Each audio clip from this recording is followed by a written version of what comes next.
Okay, here's Talk to You Later. Great song from the Tubes in the 80s. Written in part by Steve Lukather, who played a lot of the guitar parts and I believe the bass part. So that will explain a lot of the oddness and some complexity in it. Anyway, let's get started there. That opening lick is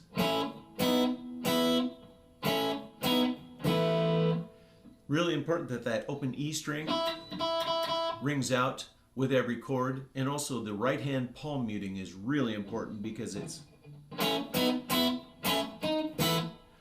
otherwise it's and that's just a mess. So take the time to get the palm muting right.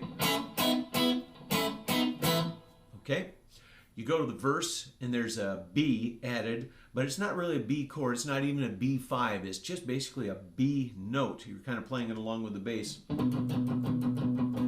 And then there's an octave in there at the end. Okay, so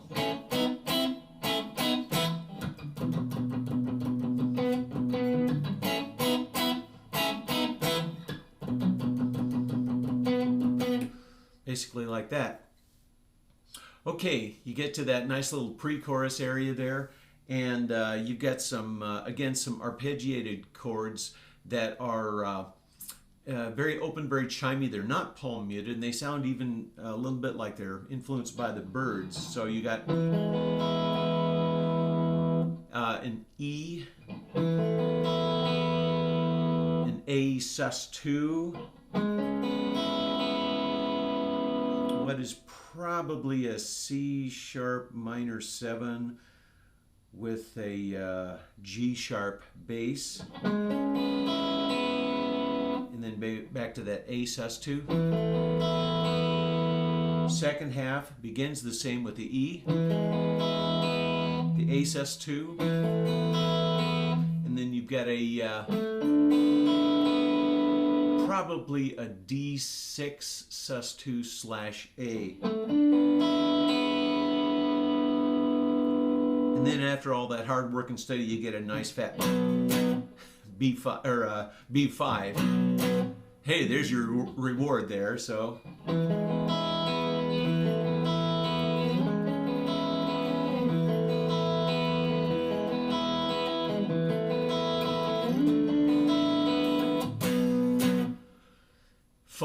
fun stuff. Okay, let's go to the chorus now. And on the chorus, again, we're back to this right hand palm muting. So it's basically kind of like an E, kind of your standard bluesy type of an E riff, but it's there. And then the second half is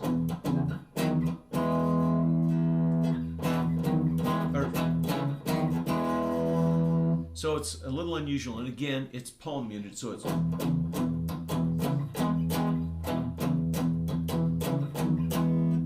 got it? Sort of sounds like the opening to Bang a Gong. It just reminded me there. The second half is an A, and it's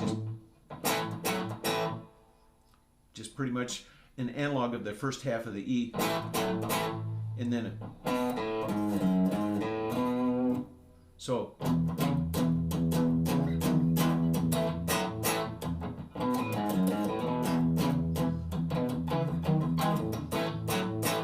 and then you've got a C sharp, probably 5.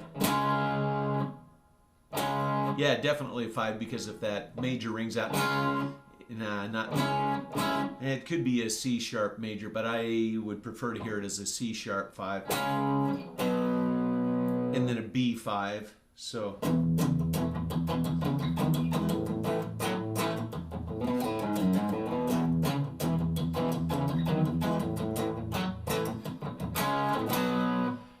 etc., etc. Okay, at the end of the chorus there's that nice ascending line, I'll just see you around.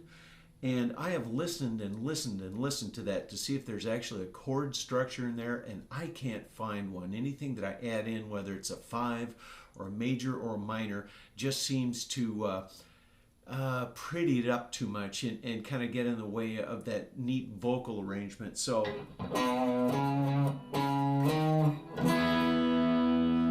that's what I believe it is. They're just single notes.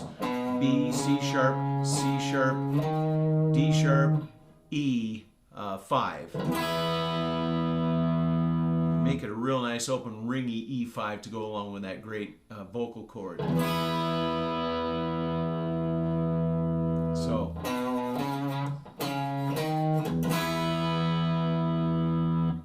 Okay, so far we've got the intro, the verse, the pre-chorus, the chorus, and now for that really strange little synthesizer solo section that sounds like a Martian attack or something like that.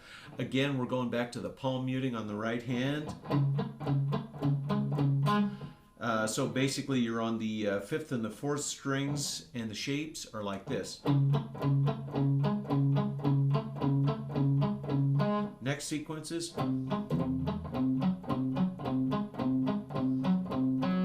Next sequence is a real stretch, so take care to warm up before you do this. And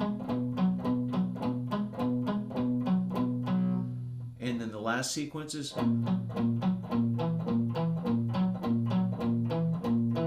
So, unusual thing there, but again, it's Lukather, right? So.